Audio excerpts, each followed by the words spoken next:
Totalmente se dejó de hacer el juguete de hojalata como en 1968. El juguete mexicano de hojalata ha estado desapareciendo por ingresar los plásticos y todos esos juguetes de mandos a distancia. Empezó a decaer el mercado porque algunos extranjeros se quejaron de que les cortaban a los niños los filos, porque los niños chupaban aquello y resulta que se envenenaban. Lo mismo que con el plomo, están diciendo eso. Están cerradas la frontera para exportar juguetería de hojalata, porque es peligrosa. Pone en peligro a los niños que juegan con ellos. Entonces no se puede exportar. Y ya ahorita le decían a uno, pues ahora sí, como ya no es para guardar, pues te lo voy a pagar más barato. Y así nos hacían.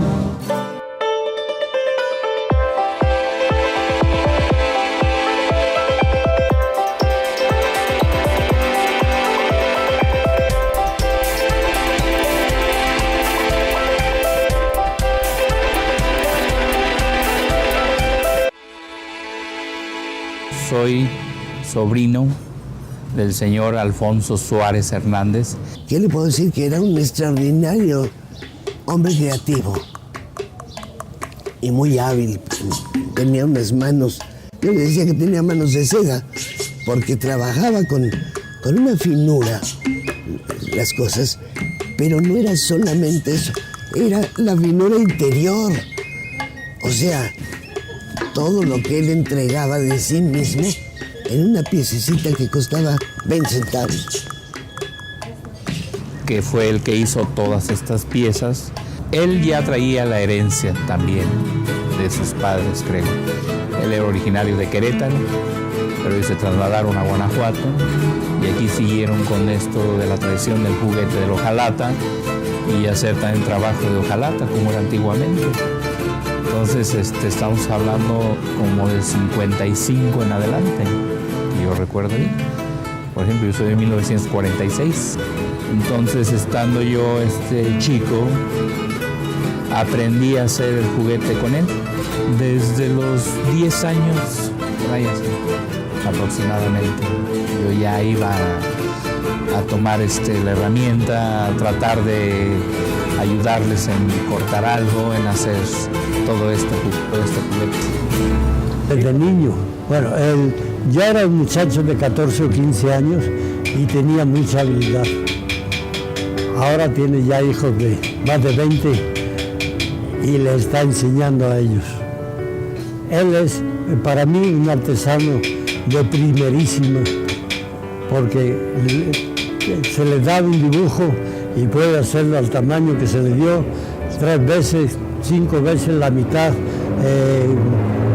Le hace todas las variaciones porque sabe dibujar, sabe matemáticas para buscar las proporciones, enseñarles dibujo. Todo esto tendría que haber una escuela artesanal bien dirigida. Sí, pues era como la tradición familiar.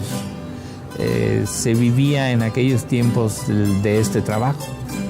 Entonces era el tío abuelo, su abuelo, mi papá y un hermano de mi papá.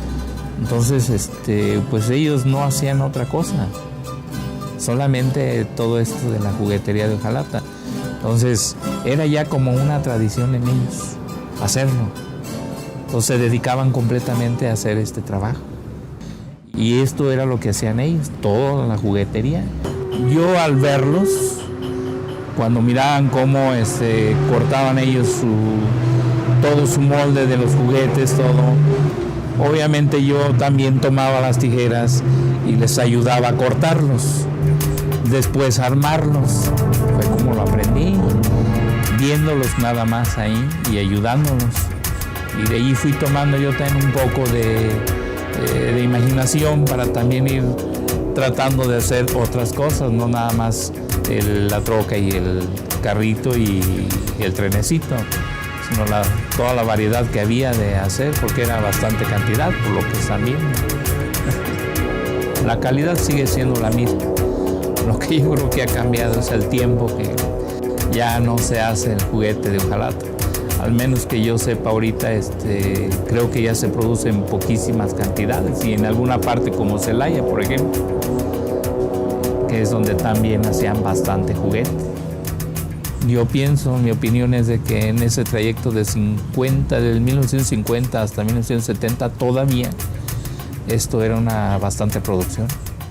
Y no nada más en nosotros, incluso el tío abuelo se iba a las ferias hasta Coahuila, por ejemplo, donde se competía con Oaxaca, que también hacía juguetería, Celaya, México, entonces Querétaro mismo.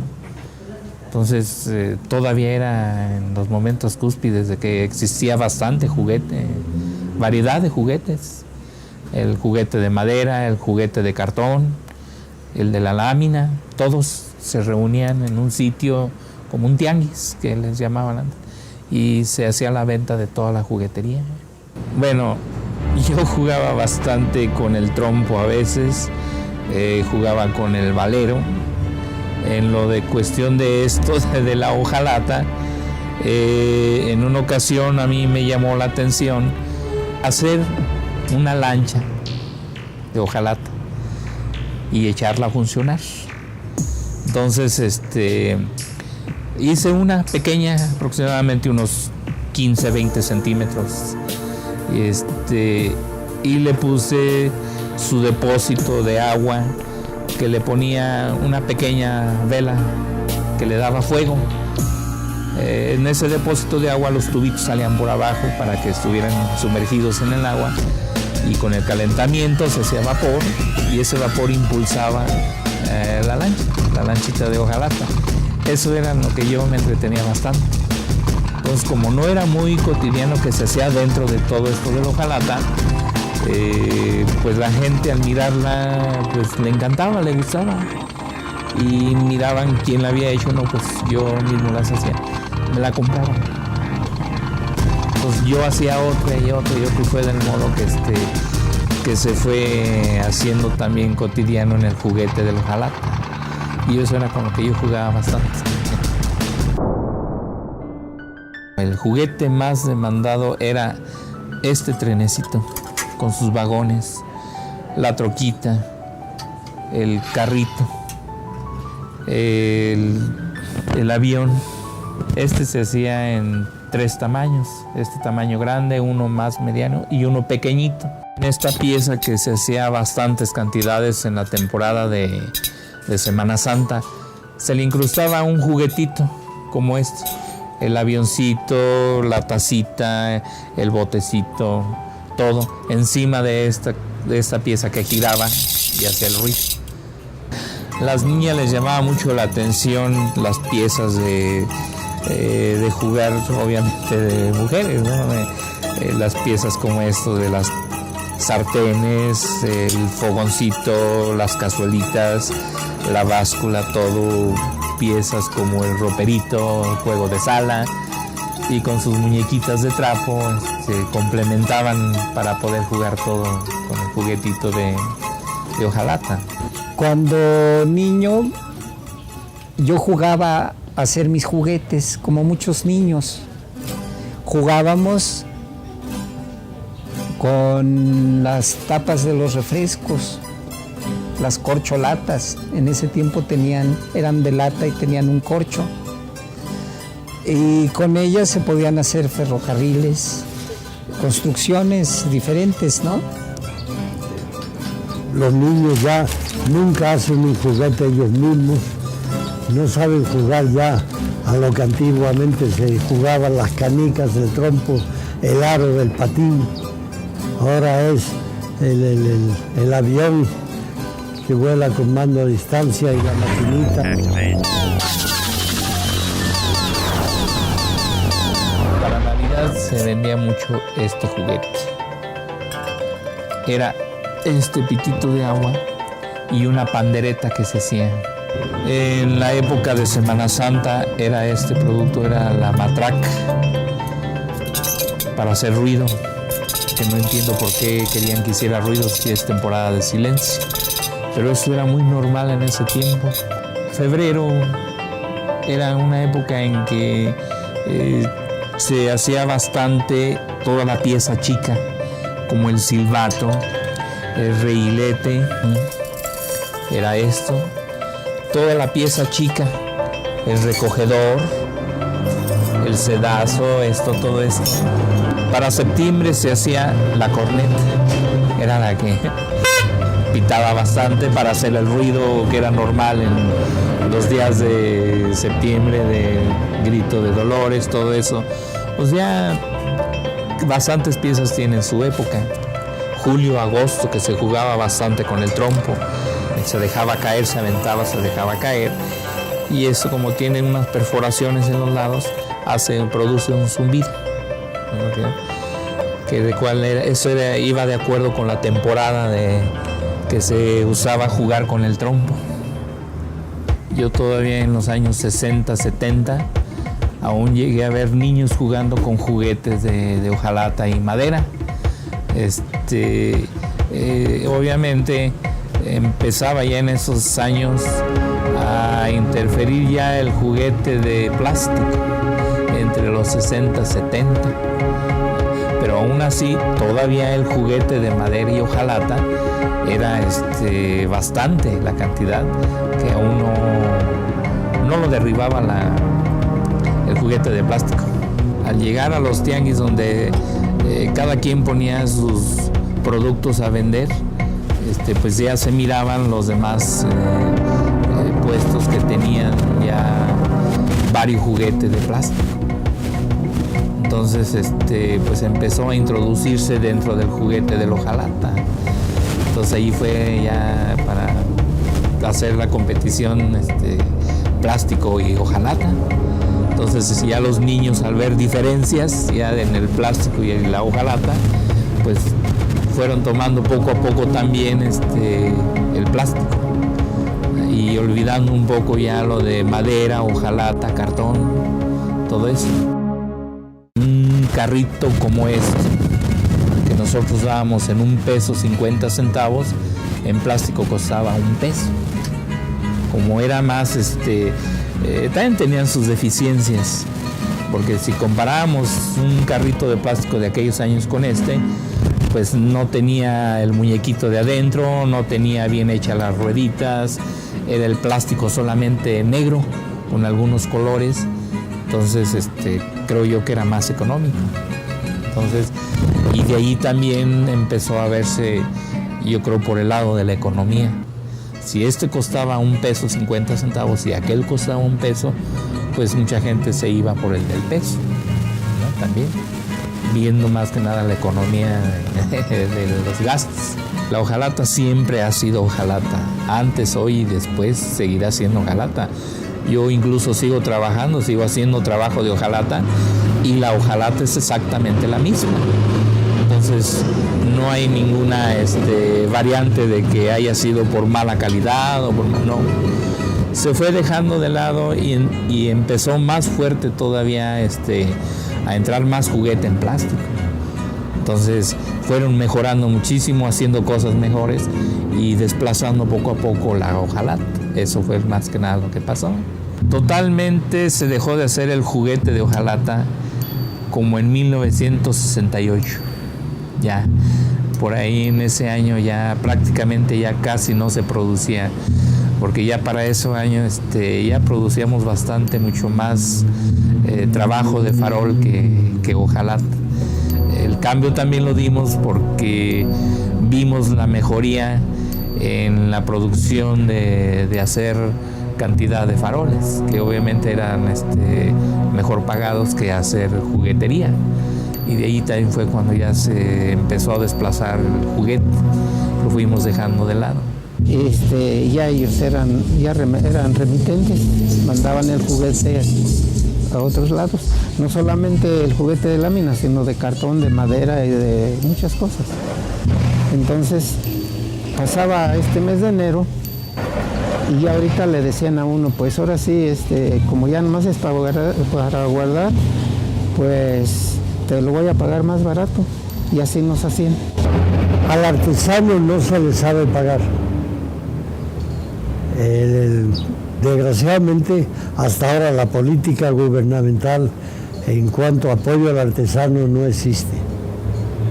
Sí se podría hacer, y para ayudarlos tendrían que facilitarles la compra de los materiales, ayudarlos en la promoción y venta de los mismos. Hay artesanos y lo lógico es que sus hijos aprendan, pero sus hijos no quieren vivir en la pobreza en que hemos condenado a vivir a los artesanos. Les pagamos cualquier tontería por algo que no solamente exige una destreza manual o intelectual, sino toda una experiencia, toda una práctica. Cerramos desde dejarla de trabajar hasta en la época de Salinas. Se me hacía muy triste al principio y pues ni modo, cuando ya no pueden caminar las cosas. Los que se enseñaron conmigo, los que estuvieron conmigo, pues unos fueron para Estados Unidos, otros, cada quien agarró su camino, pero ya no siguieron esto, porque se necesitaba de tener máquinas y pues no las tenían. Entonces pues ya. Aparte de eso, si ya una cosa no tiene mercado, pues ya no, es inútil seguir haciendo aquello si no se ve, que ya mejor se ve, ya. Entonces cuando se siente triste que llegue uno al taller, que ha vivido allí toda su vida, vamos a decir, y que ya esté todo sin movimiento, es cuando sentí yo más triste. Ahorita no, ya más o menos me acostumbré. Pues cambió tanto que tuvimos que cerrar. Esto que ve son cosas que quedaron y se van ahí vendiendo poco a poquito, pero ya no fabrico yo cosas de esas, porque tuvimos que cerrar. Y ya mi familia pues se fue a trabajar y pues ya.